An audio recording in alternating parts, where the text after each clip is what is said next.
형이 소리쳤다. 사과할 때까지 집에 못 나가. 그의 목소리는 우리 집의 오래된 나무 문을 뚫고 울려 퍼졌다. 그 순간 나는 주방 서랍에서 칼을 꺼냈다. 하지만 그 칼은 형의 가슴을 찌르기 위한 것이 아니었다. 그것은 우리 가족의 썩은 뿌리를 파헤치기 위한 첫 번째 도구였다. 서울의 겨울은 항상 차갑고 비가 내릴 때면 더 그렇다. 2025년 12월 강남의 고층 아파트에서 나는 형과 마주쳤다. 형, 김민준.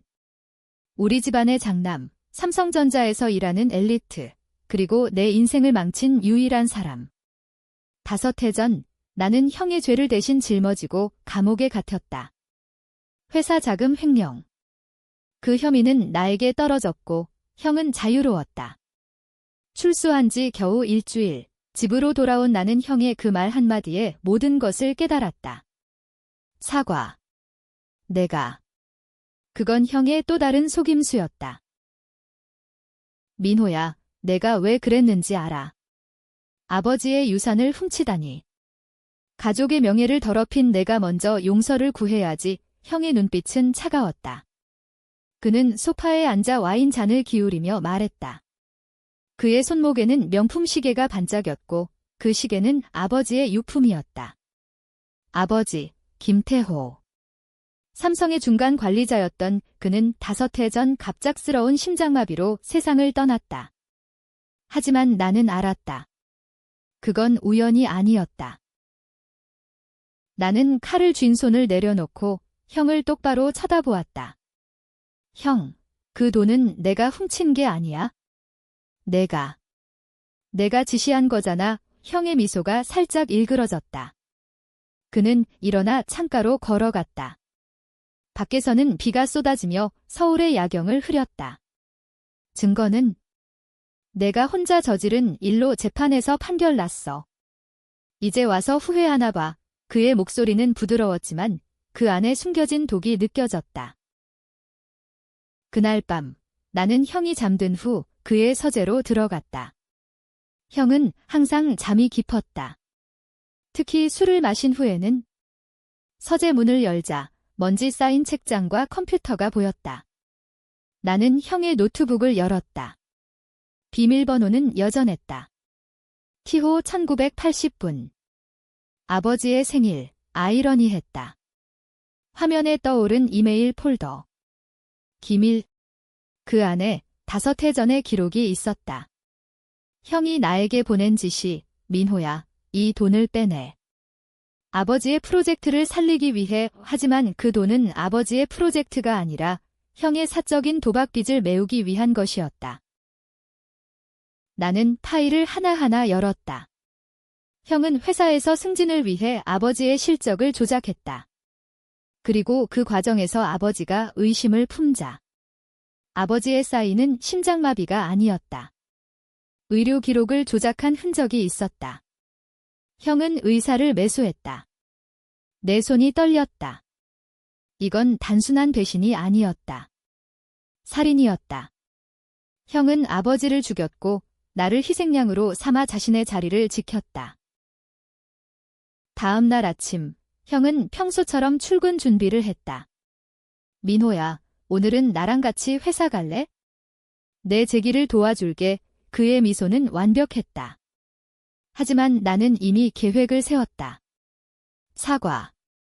아니, 나는 복수를 시작할 것이다. 형의 비밀을 하나씩 파헤쳐 그를 무너뜨릴 것이다. 하지만 그 과정에서 내가 얼마나 깊이 빠질지 그때는 몰랐다. 강남역을 지나며 나는 형의 차 안에서 생각에 잠겼다. 서울의 지하철은 항상 붐볐다. 사람들 사이에서 나는 보통의 직장인처럼 보였다. 출소 후 나는 작은 카페에서 아르바이트를 시작했다. 하지만 그건 위장이었다. 감옥에서 배운 건 인내와 관찰. 형의 일상을 파악하는 데는 일주일이면 충분했다. 그는 매주 금요일 여의도에 있는 클럽 블랙 로터스에 들른다. 그곳에서 그의 파트너와 만난다. 그 파트너는 어머니였다. 어머니, 김영희. 아버지가 돌아가신 후 어머니는 형과 함께 살았다. 나는 감옥에 있는 동안 어머니의 편지를 받았다. 민호야, 형이 잘 돌봐주고 있어. 내가 잘못한 거야. 하지만 그 편지 뒤에는 형의 그림자가 드리워져 있었다. 블랙 로터스에서 나는 형과 어머니를 목격했다. 그들은 단순한 모자가 아니었다. 그들의 대화는 너무 친밀했다. 준아, 민호가 의심할까 봐 걱정돼. 어머니의 목소리. 형의 대답, 걱정 마. 그 애는 이제 아무것도 못해. 그날 밤 나는 어머니의 집으로 갔다. 잠실의 고급 빌라. 문을 두드리자 어머니가 나왔다. 민호야. 이 시간에 그녀의 눈에는 놀라움과 죄책감이 스쳤다. 나는 안으로 들어가 직설적으로 물었다. 어머니, 형과 무슨 관계예요? 아버지의 죽음에 대해 아세요? 어머니의 얼굴이 창백해졌다. 그녀는 소파에 주저앉았다. 그건 오해야. 내 형은 그냥 나를 지켜준 거야? 하지만 나는 멈추지 않았다. 어머니의 핸드폰을 슬쩍 확인했다. 메시지 기록. 형과의 대화, 오늘 밤 아버지한테 말할까 봐 무서워. 그건 아버지가 돌아가기 직전의 메시지였다. 어머니는 형과 불륜을 저질렀다. 그리고 아버지가 그 사실을 알게 되자 형은 아버지를 제거했다. 어머니는 공모자였다. 나는 토할 것 같았다. 가족의 비밀은 이렇게 깊고 더러웠다. 집으로 돌아온 나는 복수의 첫걸음을 내디뎠다. 형의 회사 이메일에 익명으로 첫 번째 증거를 보냈다. 김민준 부장의 횡령 의혹. 첨부된 파일은 형의 은행 거래 내역. 당연히 형은 당황할 터였다.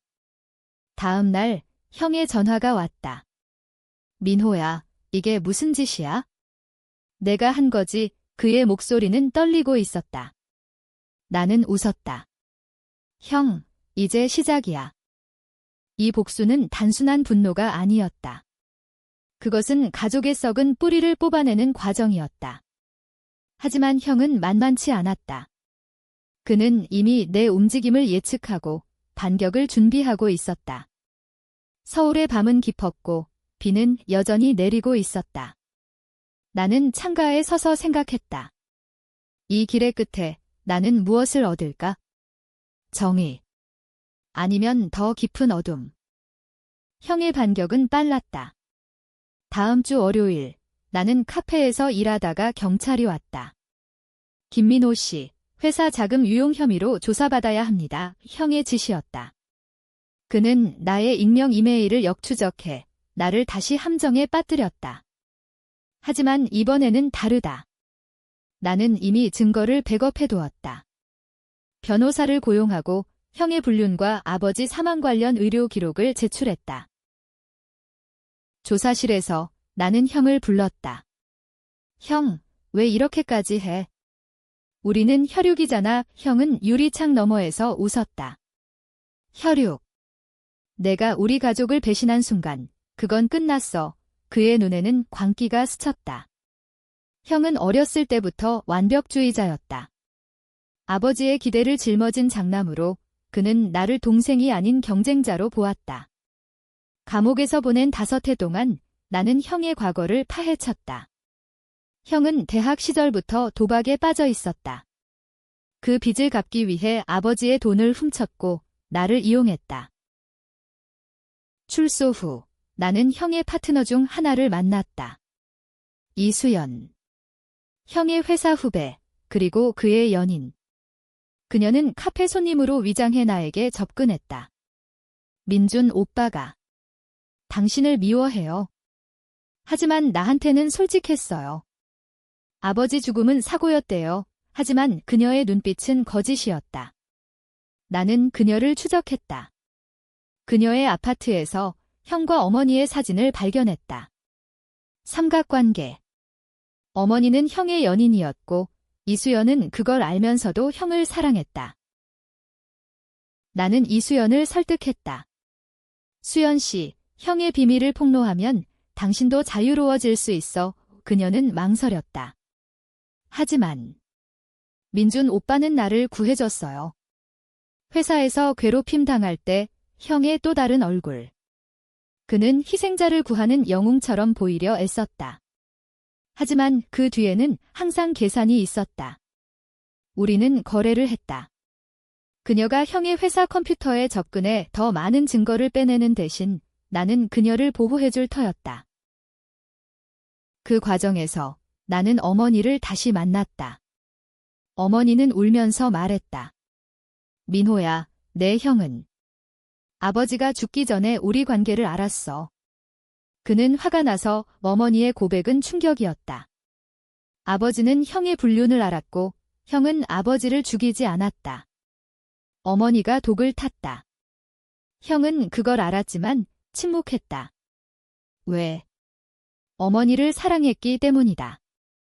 이 비밀은 나를 흔들었다. 복수 대상이 형에서 어머니로 옮겨가고 있었다. 서울의 여름은 습하고 긴장감은 더했다. 형은 나를 피하려 했지만 나는 그의 일상을 망쳤다. 그의 차에 GPS를 달고 그의 전화에 스파이를 심었다. 형의 메시지, 민호가 점점 가까워져. 수연아, 도와줘. 이수연의 배신이 시작되었다. 그녀는 형에게 독을 섞은 커피를 줬다. 아니, 장난이었다. 하지만 형은 그것을 의심했다. 너, 민호 편이야. 형의 분노가 폭발했다. 나는 그 장면을 지켜봤다. 여의도의 카페에서 형이 이수연을 때리는 순간. 나는 개입하지 않았다. 그건 형의 자업자득이었다. 하지만 내 마음속에 죄책감이 싹텄다. 나는 형을 파괴하고 있었지만 동시에 가족을 잃고 있었다. 어머니의 눈물, 이수연의 공포. 이 복수는 누구를 위한 것일까? 형의 분노는 서울 전체를 뒤덮을 듯했다. 그는 회사에서 해고 위기에 처했다. 상부가 그의 횡령 의혹을 조사하기 시작한 것이다. 형은 나를 찾아왔다. 집 문을 두드리는 소리는 폭풍처럼 거셌다. 민호. 나와. 나는 문을 열었다. 형의 얼굴은 일그러져 있었다.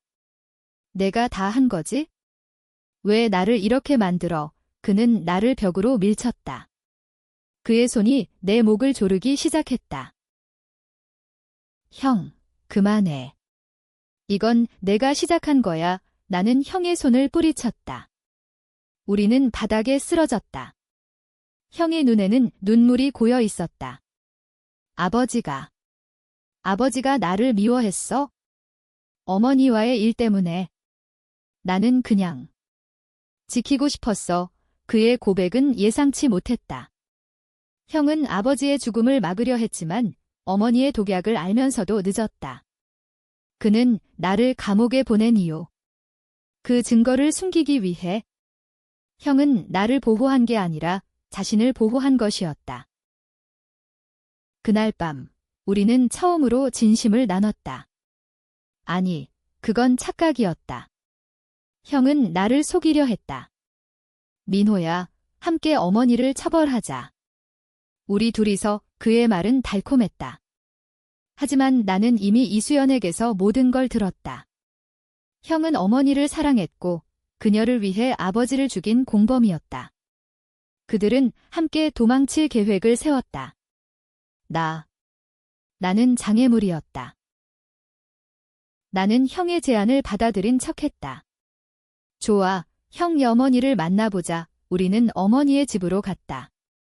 어머니는 우리를 보자 울음을 터뜨렸다.